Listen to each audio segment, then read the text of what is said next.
Hi everyone, I just wanted to make a quick video. I've been watching some other videos today. I think I was watching one with, I think it's Fem Trish video, and your videos don't suck. I actually really enjoy watching them, so keep making videos.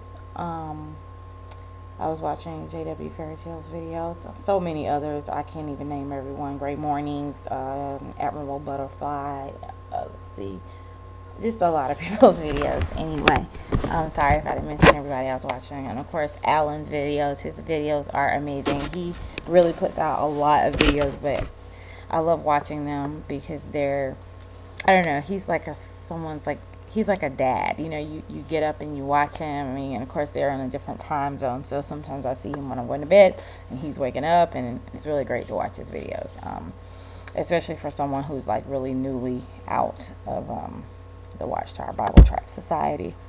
Anyway, yeah, reading and watching and hearing people really share their stories about, you know, abuses that they've experienced being within the Watchtower Bible Tract Society. And you know, I'm hoping more and more people are watching people's videos and really listening to their experiences.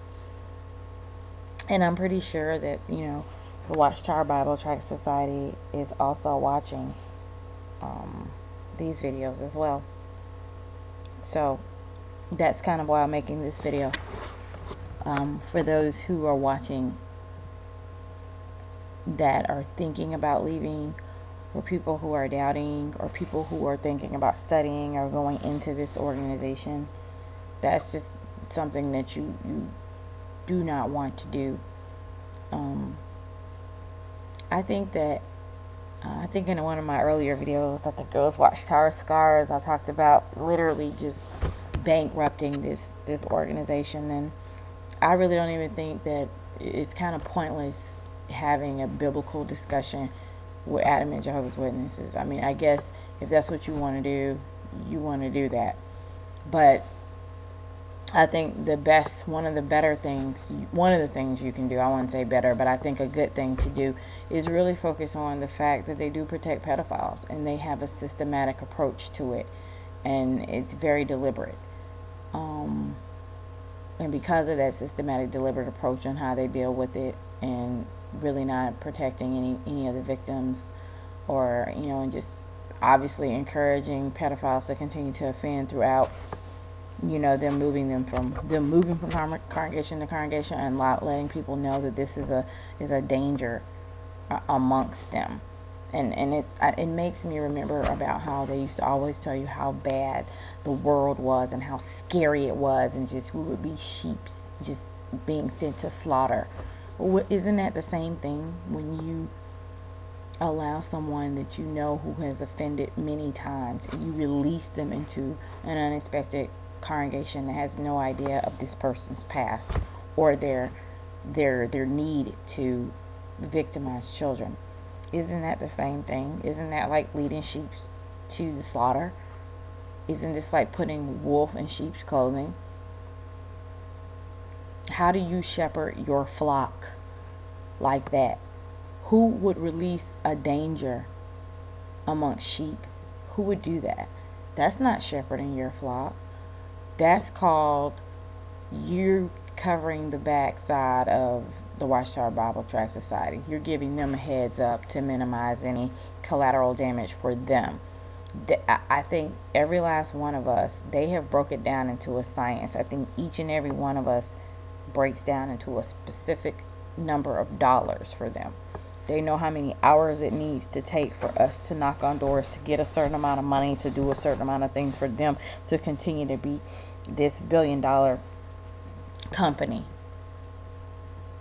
And, you know, I was listening to Fem Trish's video, and she was talking about how her uncle was happy to hear that he wasn't going to burn in hell for the things that he's done. And I never even really thought about the fact that probably is comforting to probably some of these stupid pedophiles that are within the organization. They think, you know, well, there is no hell, so, you know, I don't have to worry about it. There are no repercussions, and there aren't any repercussions what's inside the organization. You know, that's not, nothing's really going to happen to them. But I'm just kind of here to tell the Watchtower Bible Tract Society that we're not going to take it anymore. People are standing up. People are talking about what's going on with them and how this has affected their lives and how it's changed their lives. You know, in the past, you know, people couldn't get the whole class action lawsuit going, but I think in the future that may be something that couldn't have been done in the past but may happen going forward in the future, that the damage that has been caused.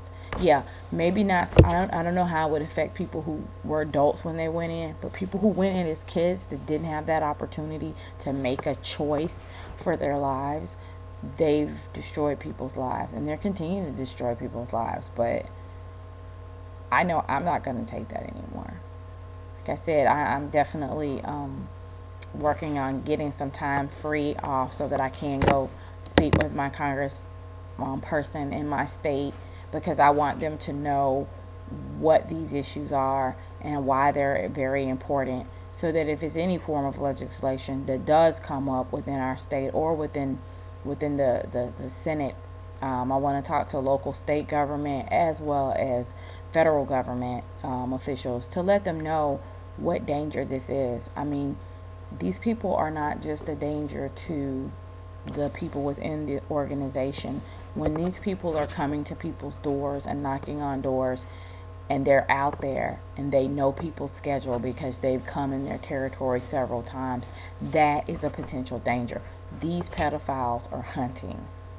They're hunting. And when they're in the Kingdom Hall, it's like fishing in a barrel. Nothing is going to happen to them.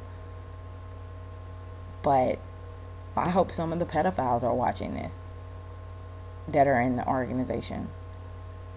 You better be really careful nowadays. I mean, we're out here. The Vastapar State Army, we're watching you. Other people are watching you. And I want to bring as much awareness as I can to people. I even tell my coworkers that I know that have children, I'm like, if you see Jehovah's Witnesses, do not let them on your property. You have kids. You have no idea if this person is a molester. And a safe bet is just assume that they are. Keep your kids safe. Do not allow them around this. You know, I don't have any kids, but I was having a conversation today with someone, and I was saying again, I don't understand how you can sit in a judiciary hearing and someone tell you that they molested a 5-year-old, a 9-year-old, and an 11-year-old 3 years ago or however long ago it was, and they're like, okay, this is cool. But someone comes in and says, you know, I had sex with my boyfriend consensually and I'm in my late 30s and they get disfellowshipped. I don't understand that measure of justice. I don't understand why the Watchtower Bible Tract Society continues to say that they don't protect pedophiles. The 2-witness rule, go to a payphone, good luck again. Like J.W. Fairytale says, good luck on finding a payphone for anonymous reporting. I don't know what type of mind state you would have to be in. Even if I was in a grocery store or if I was at Walmart and a child ran into me and said, someone over there just touched me inappropriately, I'm taking that kid to customer service. We're calling the police right away. I don't have to think twice about it. I do not have to think about it. I don't have to think twice about it. I would much rather for us to investigate and find out that it's untrue than for us to not investigate and for someone's life to be damaged.